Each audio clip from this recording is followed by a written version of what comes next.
in there that I picked up, and he said Arsenal are an elite club. Are we an elite club? Yes, for me, we are. 13 league titles, 14 FA Cups.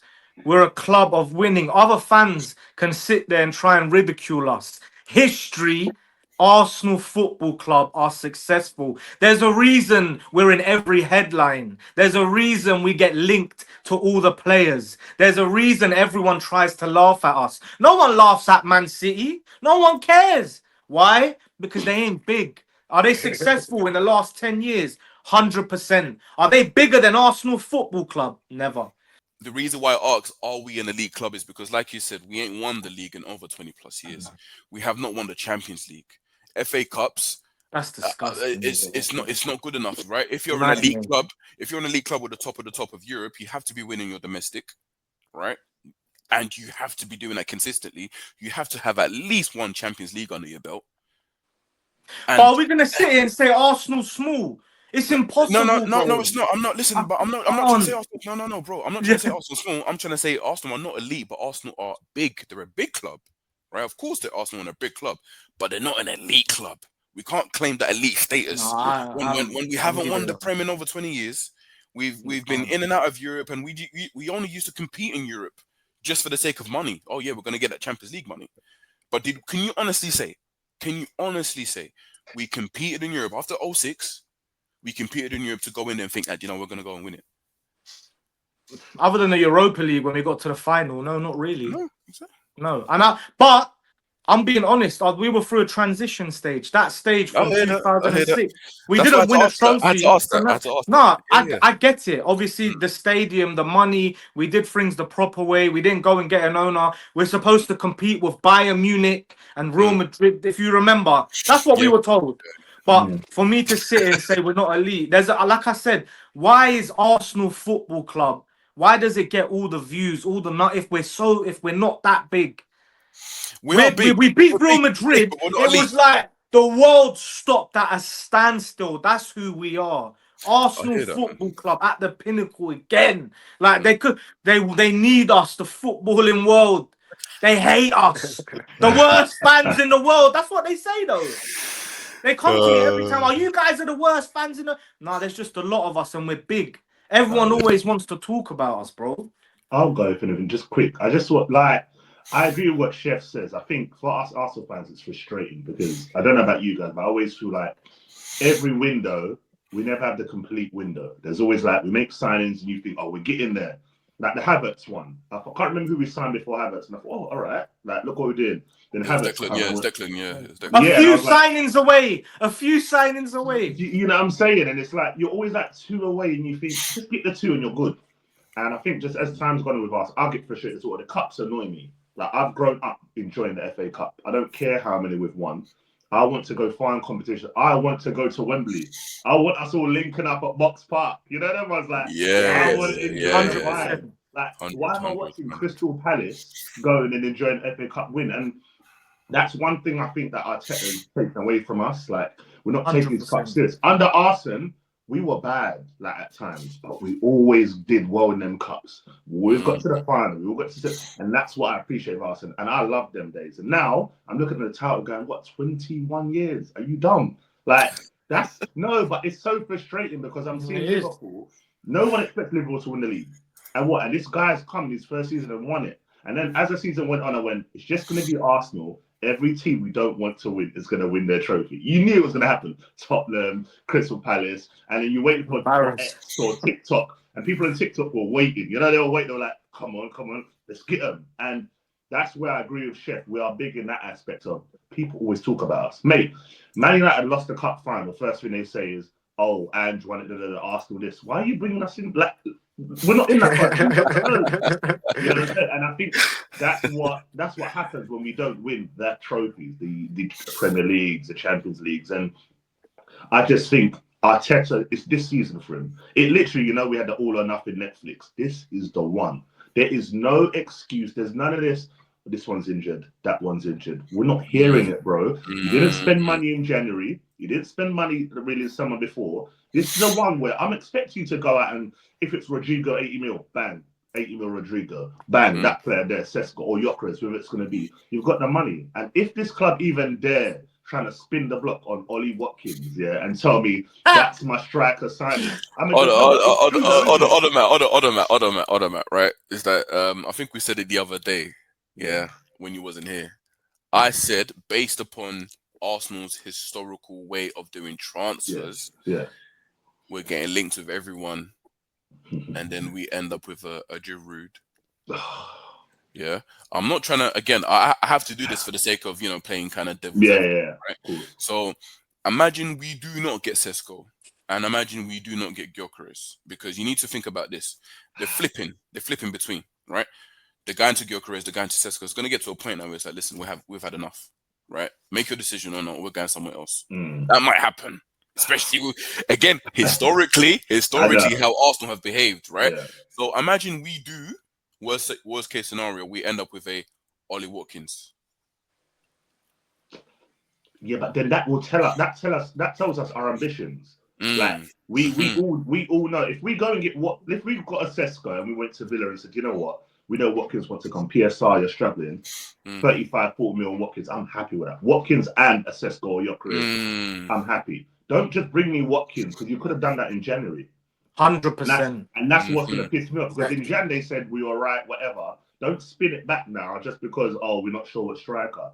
And that's the problem. I'm trying to give the thing with Arsenal, and as fans, we try and give them the time. You know what I mean? But then we get pounded. Raheem Sterling, the last window. Like, you're telling me you're going to get a winger, and I'm at work. We're going to see the best of me.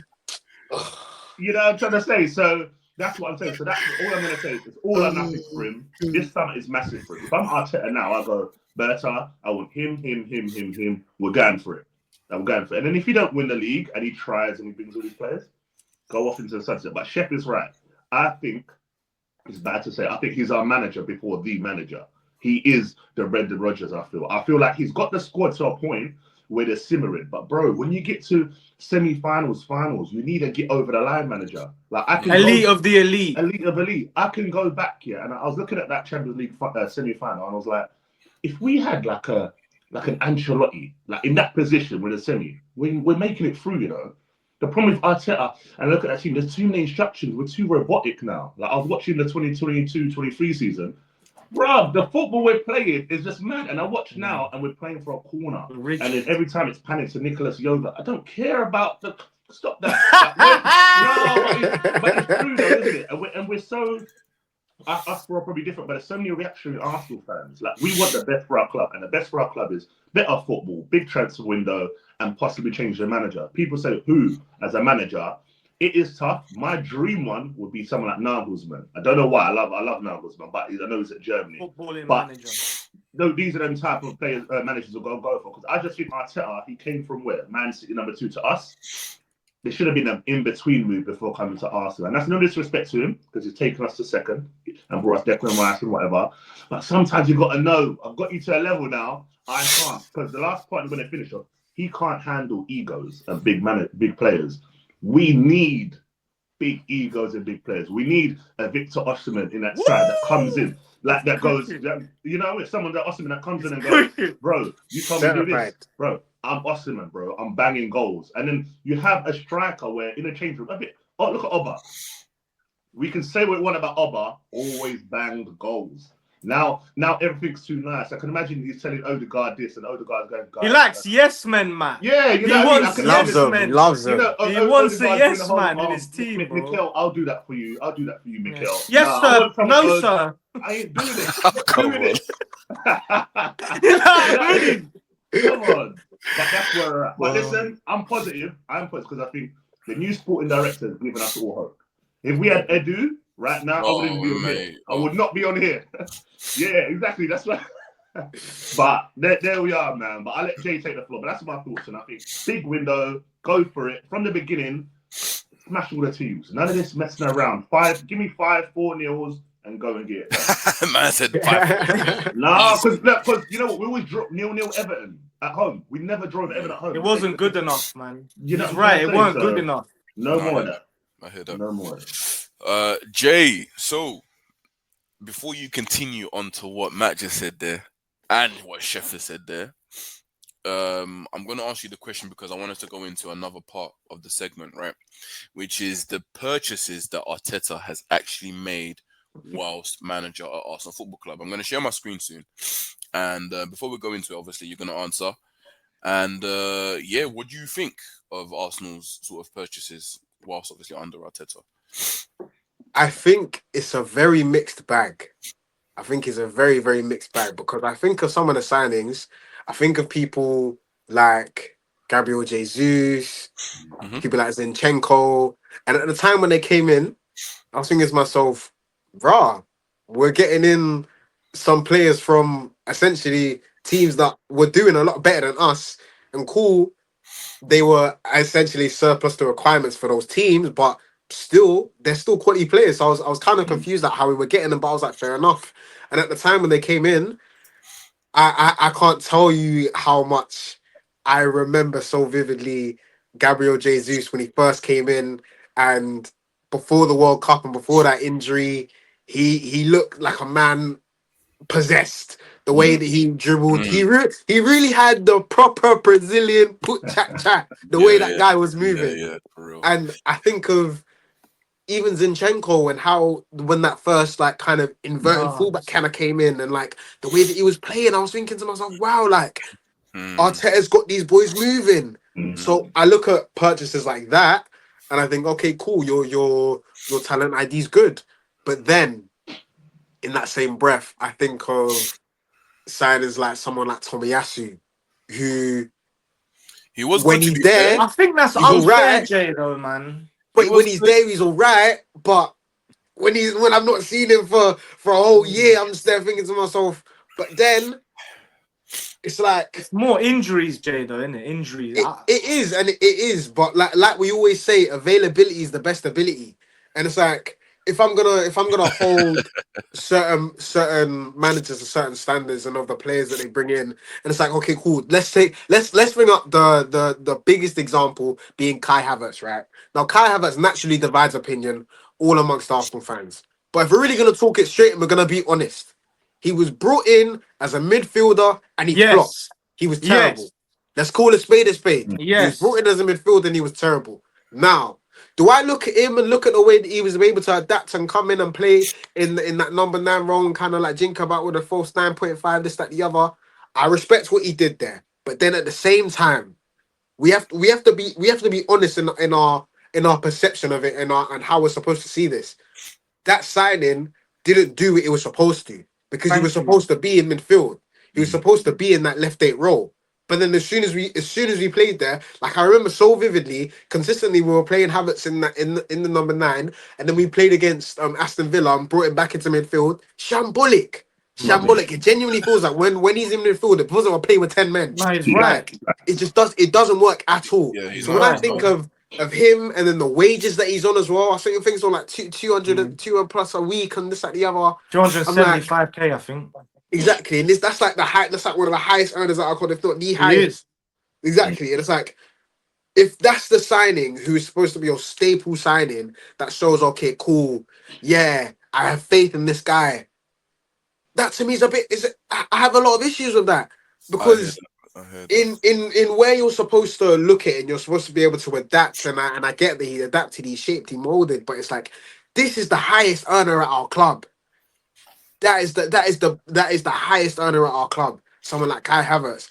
And I rate him for what he's able to do. And you know what? Going forward, I don't mind someone like Kai Havertz being in the squad, being able to come in. If we get someone like a Gyökeres, a Seshko, this, that, the other, we'll get them both. I don't mind. But if we get someone like that and Kai Havertz being like that second string, but going into next season, I'm not expecting to see Kai Havertz play a good 2/3 of the season in that 9 role. In Can I terms of just like say actually something? being that killer for us.